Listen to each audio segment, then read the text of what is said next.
When am I supposed to add this? Feel the power of the new Nokia N-Gage QD from Singular.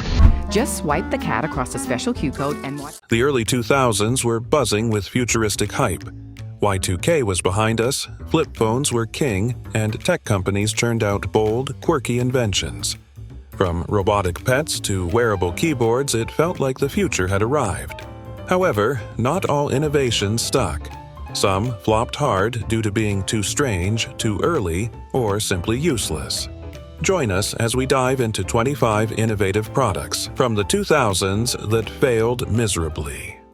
Zune HD is a next-generation entertainment experience with HD radio, HD-compatible video, and an elegant multi-touch OLED screen.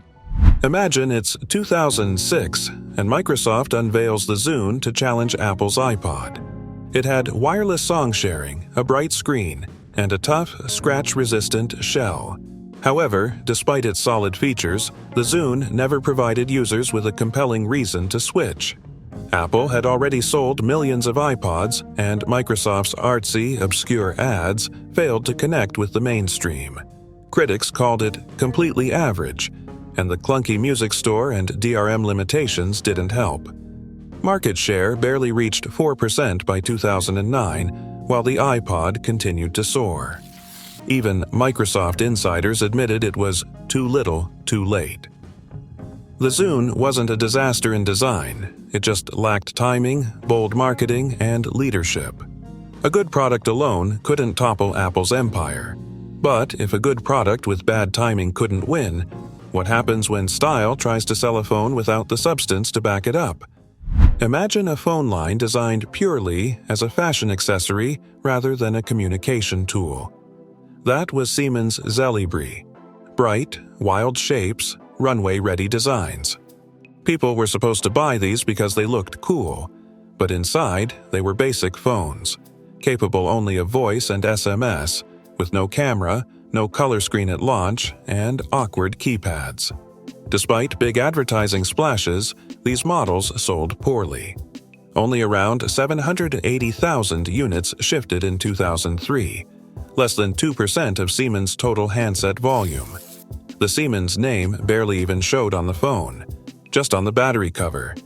Fashion-forward customers also wanted tech, but the design-forward crowd found them impractical. Sales tanked, and the entire line got canned by mid-2004. This experiment faded fast, proving that style without substance, especially in electronics, makes a product a fad, not a hit. We heard you, loud and clear. You wanted more performance, merged with the BlackBerry features that have always kept you productive. Released in 2003, the BlackBerry Quark was a game changer. It wasn't just a phone, it was a mobile command center. Business users could check email, send texts, make calls, browse the web, and manage their schedules, all from a single device. With its signature QWERTY keyboard and compact utilitarian design, it quickly became the go-to for executives and politicians. At one point, having a BlackBerry meant you were important. However, as touchscreens gained popularity and apps proliferated, the once dominant brand lost its edge. By 2016, BlackBerry had completely exited the mobile hardware market. Still, its influence shaped what came next in the mobile world. And speaking of devices with cultural cachet and tech swagger, one phone defined the cool factor of the early 2000s. When am I supposed to add this? Snoop wants to know when to add the fabric softener. I don't know. Ask what's his name. Flipping open a Sidekick was like cracking a digital treasure chest. With its slide-out screen and full keyboard, the Sidekick was a texting powerhouse that dominated the early 2000s. Developed by Danger, a company founded by ex-Apple engineers, the device was sleek, playful, and way ahead of its time. Teens loved it. Celebrities flaunted it. From chat rooms to T-Mobile ads, the Sidekick was everywhere. It allowed you to browse the web, instant message, and post to social media before these things were routine. But eventually, touchscreen smartphones muscled in and made the Sidekick feel dated. It bowed out, but not without leaving a legacy of style and function. we have the almighty Sharp Actius laptop. This is a massive machine. Just take a look at the dimensions here. It has every port known to man I have counted. Meet the Sharp Actius RD3D, a laptop from 2004 that boasted glasses-free 3D viewing using parallax barrier technology. Sounds futuristic, right? But the reality felt like a gimmick. To see the 3D effect, you had to sit perfectly still and stare exactly at the screen. Any head movement ruined the illusion. Worse, the system slowed to a crawl in 3D mode. You paid roughly $3,000 for a 12-pound bulky laptop with eye-straining visuals and just about 2 hours of battery life. The content was scarce, the performance was poor, and the comfort was non-existent. PC World later listed it among the worst tech products ever. So yeah, instead of being ahead of its time, it became a cautionary tale. Innovation must be usable. If not, it's just novelty under a flashy name. Novo Moto Rocker com iTunes. Hello, Moto. The Motorola ROKR E1 made a big splash when it was announced. The first cell phone to feature iTunes, thanks to a collaboration between Motorola and Apple. But excitement quickly faded. Why? It only supported a maximum of 100 songs, fixed by firmware, not by memory card size, and utilized USB 1.1, resulting in painfully slow transfers. No fast data transfer, a laggy interface, basic design, a lack of camera, and an underwhelming battery, users found it sluggish. Worse, Apple released the iPod Nano the same day, supporting hundreds more tracks. Weak execution and poor specifications led people to refer to it as the Croc R sarcastically. The hype fizzled as users realized they still loved their iPod. This phone taught everyone that branding isn't enough. You need a full, smooth experience. Think that was a misfire? The next one tried to game the system, literally. Feel the power of the new Nokia N-Gage QD from Singular. Insane graphics and the latest titles. Get yours at Singular Wireless, rated T for teens. Nokia attempted to reinvent mobile gaming with the N-Gage, combining a phone and a handheld console. Its concept was bold. Flip to the side, play games like a Game Boy. But execution? All wrong. To change games, you had to remove the battery. Taking a call mid-game was next to impossible. The antenna on the side gave it a distinctive look, resembling a taco, and the awkward button layout was unfriendly for gaming. Developers struggled to optimize games. Sales collapsed. Nokia admitted it sold barely a third of what it expected, before killing the series by 2006. While innovative in spirit, the N-Gage's poor design, usability woes, and lack of developer support turned it into one of the decade's biggest flops. You have the right to be in your house when a delivery is made. The right to open your front door and be met by a friendly face. And the right to have someone else unpack your groceries. Not a gadget, but one of the most ambitious tech failures. Webvan promised next-day grocery delivery within 30 minutes in major U.S. cities. It built massive fulfillment centers, invested hundreds of millions, and went public with huge buzz. But customer demand lagged.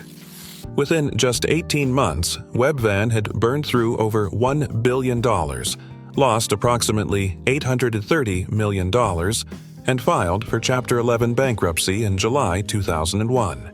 Their expansion was too rapid, infrastructure was too expensive, and consumer behavior had not yet caught up. While reviewers gave the service high marks, shoppers simply weren't ready to switch. Today, similar models thrive, but Webvan had no lean operation, no scalable demand, just a bold vision and busted execution. It's a textbook case of crashing from overambition. Long before cloud integration and smart assistants, Google Desktop offered a taste of the future. Launched in 2004, it provided PC users with a personalized dashboard, featuring a search bar, email previews, RSS feeds, weather widgets, and more, all from the convenience of their desktop. It turned your cluttered hard drive into something searchable and streamlined. The sidebar was customizable, sleek, and surprisingly addictive. But as Google shifted focus toward the web and mobile, Google Desktop was quietly retired in 2011. Still, for many, it was their first experience with truly personalized computing. And just as Google pulled the plug, another digital tool was rising fast.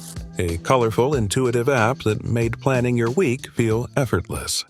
Sunrise wasn't just another calendar app. It was the calendar app for people who wanted their schedules to look good and make sense. Clean interface? Check. Cross-platform syncing? Of course. Integrations with everything from Google Calendar to Facebook events? Absolutely. It quickly became a favorite among productivity enthusiasts, and Microsoft took notice, acquiring it for a cool $100 million in 2015.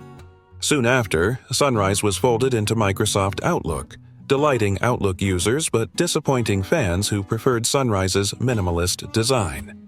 Still, it helped set a new standard for how digital calendars should function. Now you can access web pages even easier and faster than before. Just swipe the cat across a special Q code and watch the exact web page you want download right before your eyes. Remember the Q Cat? It was advertised as a smart little cat-shaped barcode reader you clip into your PC. The marketing was wild. Newspapers, magazines, even Coca-Cola and Radio Shack paid to ship these to millions of people. Supposedly, scanning barcodes would whisk you straight to related websites and offers. But, in reality, it was completely useless. First, it forced users to sit in front of their computers with print media, super clunky. It collected clicks tied to unique serial numbers, raising major privacy concerns. As the Wall Street Journal's Walter Mossberg put it, the device fails miserably and is just unnatural. People called it a pointless gadget with no real value. It ended up in Time's 50 Worst Inventions and PC World's Worst Tech Products list. The company collapsed by May 2001, and investors lost nearly $185 million. QCat remains a symbol of hype over function, great marketing, zero utility. Gizmondo arrived in early 2005 with ambitious promises. GPS, camera, downloadable games. Feels futuristic, right? But behind the slick demos was chaos. It came with only about a dozen games, had terrible battery life, and the screen was tiny. Developers walked away. The brand was new, stores hardly stocked it, and then the company hit a scandal when executives were arrested for fraud. Sales plummeted, and Tiger Telematics filed for bankruptcy in early 2006, barely a year after launch. Worst of all, it's still considered the worst-selling handheld console ever. The concept was cool, but the execution was shallow, and internal drama sealed its fate. It's a textbook case of overpromise and underdeliver. Think handhelds had it rough? What happens when a gaming giant stumbles? This right here, I've been wanting to get to this for so long. The Sega Dreamcast, one of my favorite consoles, right up there with the original PlayStation. The Dreamcast launched in late 1999 and 2000 as Sega's bold leap into the 21st century. Online gameplay, sharp graphics, and a strong launch lineup. Fans were excited. However, here's the catch. Sony's PlayStation 2 emerged almost immediately afterward, offering DVDs, cutting-edge graphics, and massive marketing. Sega just couldn't compete. The Dreamcast sold below expectations, struggled to maintain developer support, and Sega pulled the plug by 2001. Despite being beloved by hardcore fans and showcasing innovation, online multiplayer was introduced before other consoles, it was still a huge commercial failure. The price pressure, timing, and PS2's immense popularity made Dreamcast obsolete before it could thrive. It marked the end of Sega's hardware ambitions.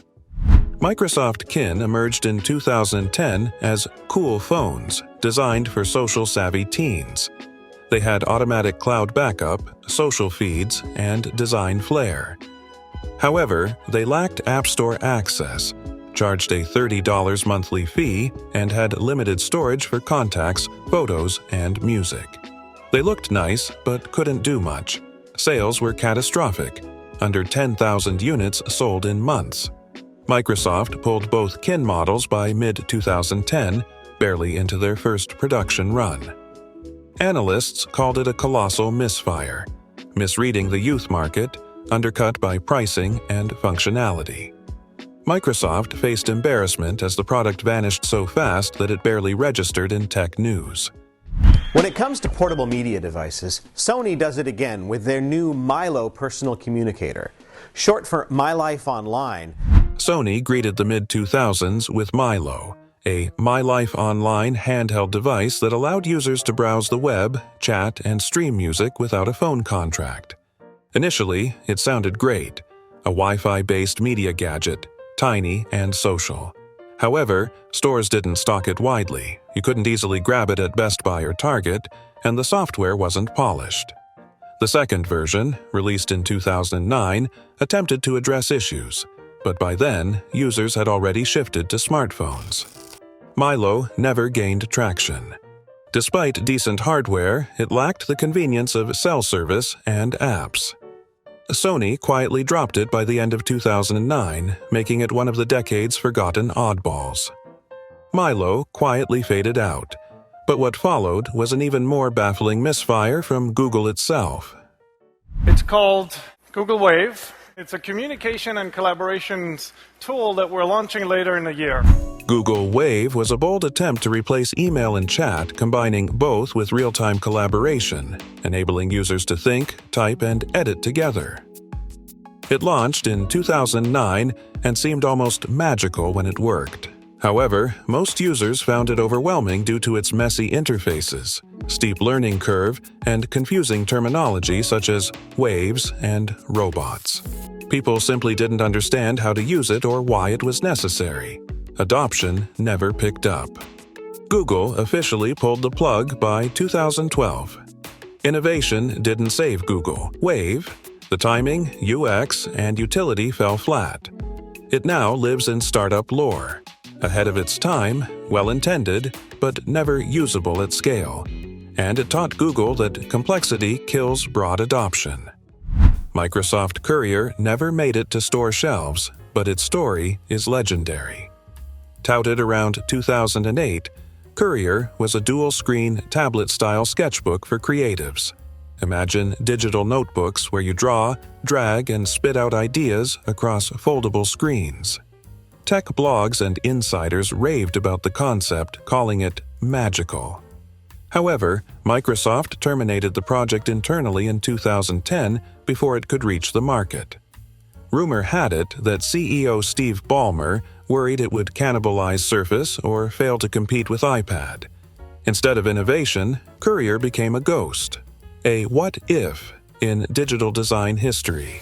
It left fans disappointed, but they still had dreams to pursue. Despite never selling a unit, Courier's cancellation speaks volumes about internal politics and vision roadblocks at big companies.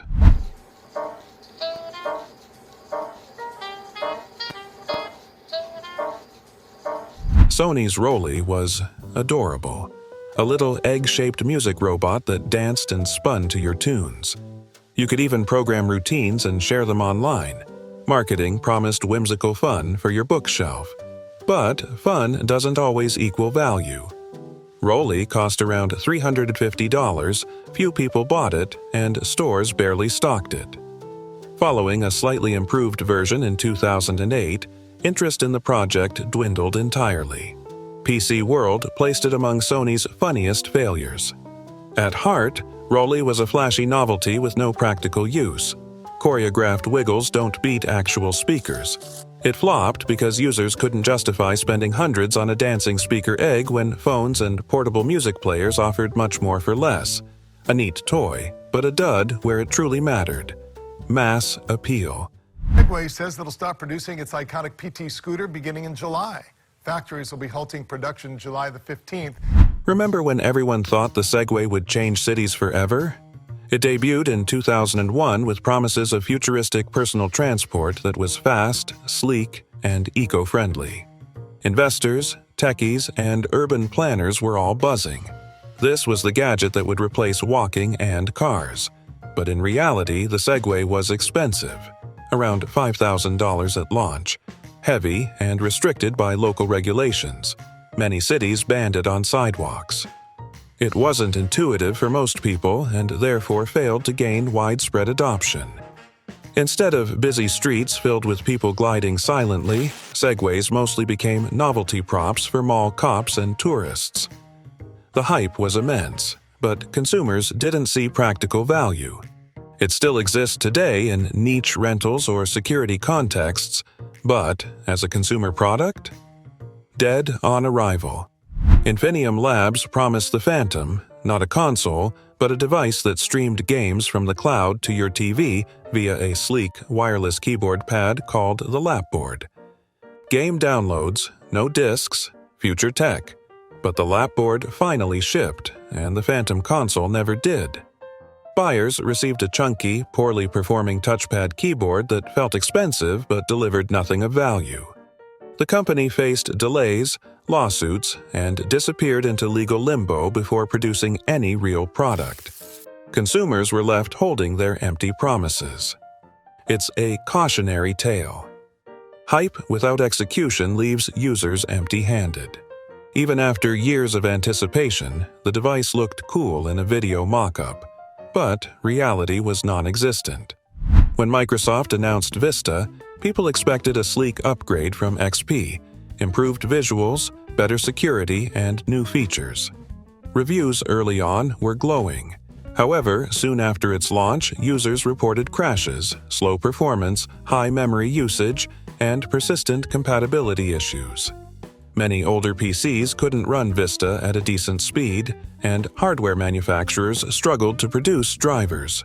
The infamous UAC pop-ups annoyed users, and many developers didn't support it. Business Insider labeled it one of the most overhyped flops of the decade. Vista quickly earned a reputation for being a bloated and clunky operating system. Microsoft rushed out Windows 7 just a few years later to repair the damage. Apple fans were surprised when the company released iPod Hi-Fi in 2006, essentially a high-end, dockable speaker system for the iPod. Logic followed. Apple knew music. iPods were popular. Surely this would be a hit. But the product felt overpriced at $349 and offered no Bluetooth, no radio, just sound from a docked iPod. Reviewers described its sound as decent, but not worth the premium, and it quickly disappeared from stores. After only about a year and a half, Apple discontinued it. It didn't make sense in a world moving toward wireless. In hindsight, it was a well-made gadget that missed the mark. An expensive stereo box in an era shifting toward portability and app-driven players. A rare miss in Apple's lineup, showing even giants can misread the future. Oakley, known for its sporty shades, attempted to merge technology and fashion with Thump sunglasses, featuring a built-in MP3 player right in the frames. They looked cool and tech-forward. It had your music built into the frames, eliminating the need for wires. But in action, they were bulky, stiff, and rigid. Battery life was short. Storage capacity was tiny by later standards. Most users found them uncomfortable and impractical. For that novelty, you paid a few $100s, you got awkward wearing, weird sound, and outdated music capacity. They didn't catch on, and Oakley eventually removed them from its catalog. It's an example of merging two concepts that don't always add value. You have to do both well. Thump became a novelty museum piece rather than a lifestyle gadget. Imagine strapping a computer to your belt, wearing a forearm keyboard and a headset over one eye. That was the Cybernaut Poma, marketed in 2002 as a revolutionary wearable PC, way ahead of its time. Priced around $1,500, it ran Windows CE on a tiny, foot-thick processor with minimal RAM and battery life. However, instead of looking futuristic, users resembled the Borg from Star Trek. thanks to the bulky optical display, wrist keyboard, and clunky controls. It was slow, uncomfortable, and impractical. Sales never took off. Fewer than 10,000 units sold over its lifespan, and by 2005, Cybernaut filed for bankruptcy, having lost over $162 million. In the mid-2000s, Fossil attempted to carve a niche with the wrist PDA, aiming to create a watch that ran Palm OS. Marketed as a high-tech timepiece, it promised calendar access, email preview, and lightweight communication. However, when it finally launched in early 2005, the device was too small for real usability, featuring a tiny screen, a fiddly keyboard, and slow performance, and the novelty faded quickly. Users found it impractical compared to smartphones or PDAs. Few retailers stocked it widely, and potential buyers rarely had the opportunity to experience it firsthand. Without a compelling ecosystem or update support, the Arista PDA sank quietly into obscurity.